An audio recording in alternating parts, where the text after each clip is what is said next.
Cool. I don't know if you noticed, but my dad played football at a time when they didn't have face guards.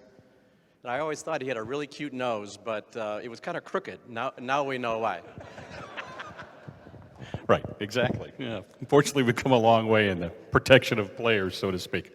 Speaking of your dad playing football for John Gagliardi, what was the relationship like between those two? Because, you know, I imagine, and the guys who are in this room can probably tell you, when he'd pull out films of those guys and how they played the game because they did it his way, they did it the right way.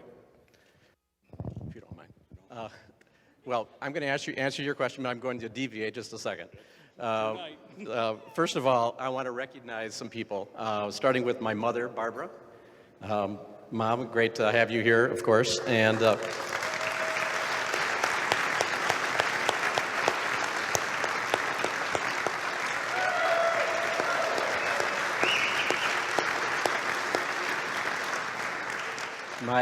my mom and dad were married for 54 years, so that's pretty cool.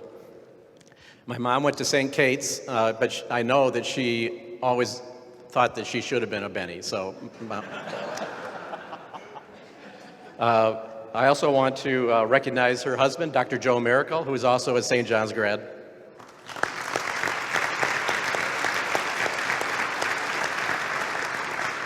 I have two brothers, Tom and Mike, who can't be here tonight.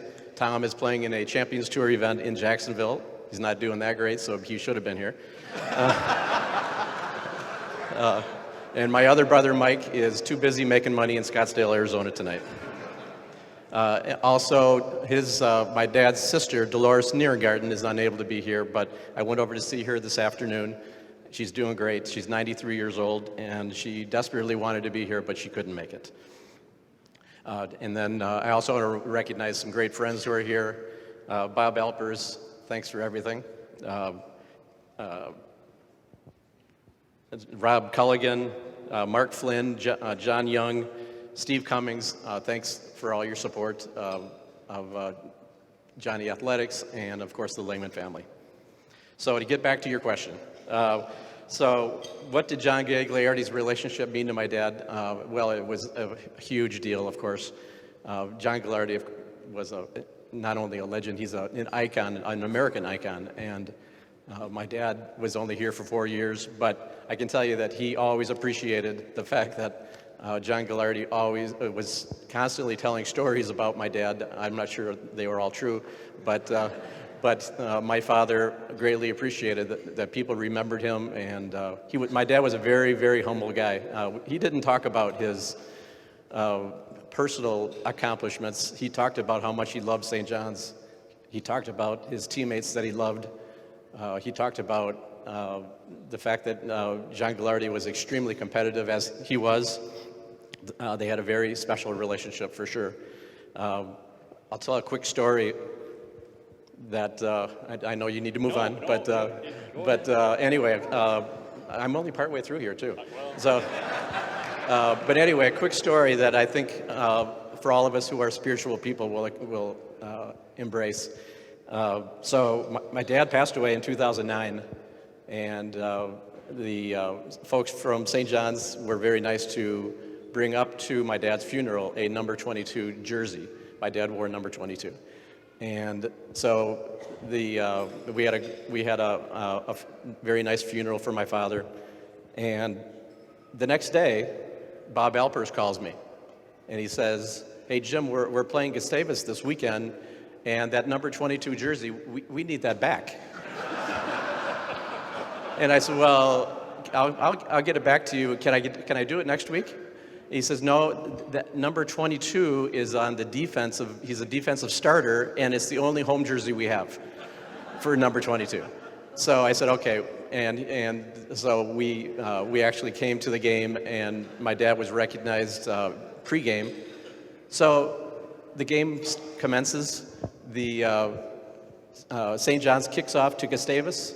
In the very first possession of the game, they get to 3rd and 10. From about the 35-yard line, their own 35, and the quarterback from Gustavus goes back to pass, and he throws it downfield, and it's intercepted. Okay, so the person intercepting the pass takes a couple of steps towards the end zone, but he's quickly being tackled, and as he's going down with the tackle, he turns to his side and laterals to number 22, who went in to score a touchdown.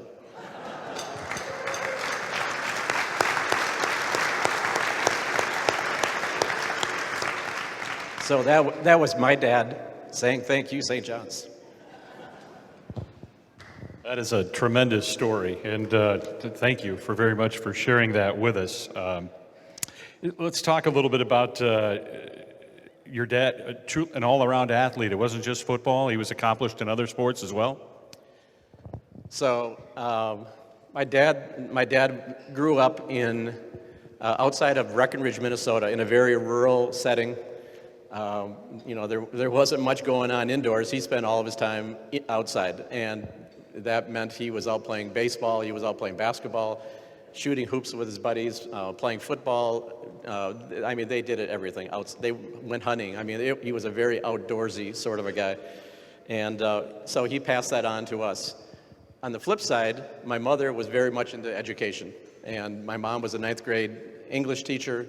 So growing up, we had this situation where my dad was encouraging my 2 brothers and me to get outside and shoot some buckets or do whatever, and my mom would say, you need to do your homework.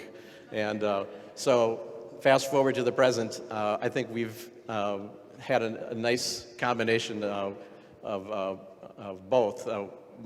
My brother Tom, of course, became a professional golfer, and at one point number 1 in the world. My brother Mike was captain of the Minnesota Gopher golf team. Went on to, now he works in real estate at a golf community in Scottsdale, and for the last 30 years, I've been a sports attorney. So we've used both my dad's influence and my mother's influence to pursue our careers. How did golf get to be so big? Obviously, 2 brothers who played, Division I golf and then number 1 player in the world. You talk about basketball, football, baseball, etc. Where did golf fit in? Okay, so, because we're a golf family, I've been asked many times, of course, how did you guys get involved in golf, just like you're asking right now? And, the easy answer is, well, my dad, he showed us how to play golf or whatever. But the reality is, I give all the credit to the Catholic Church. That seems kind of weird, I get it. But so, as I mentioned, my dad grew up outside of Breckenridge, Minnesota, and in fact, right next door to his home, in this little small community called Brushvale, he lived right next door to the Catholic priest, and next to the Catholic Church. And the priest, his name was Father Dimmerling, who had significant St. John's ties. He went on to become a bishop in South Dakota. But Father Dimmerling encouraged my dad's older sister, Dolores, to go to St. Benedict's, and he made arrangements for her to go to St. Ben's, and then ultimately encouraged my dad to go to St. John's, and he did. So anyway, growing up, and as a very young guy, as I said, my dad played different sports, but Father Dimmerling was an avid golfer, and he would go to the Breckenridge 9-hole, actually it was the Wahpeton 9-hole golf course with sand greens, and I don't know how you putt on sand greens, but they played on sand greens back in those days. And the first time my dad caddied for Father Dimmerling, he came back home and he says to his mother, boy, it was really fun to caddy for Father Dimmerling, but he sure would get angry, and the words he would use. So my father didn't play any golf really until he was well into his 20s, and he started having kids. But wherever we lived, but my dad would always join a golf club. And my dad was a golf nut. He loved it. If the Golf Channel was around back in those days, he would have been watching it 24/7 if he wasn't already playing golf. But my dad got hooked on golf.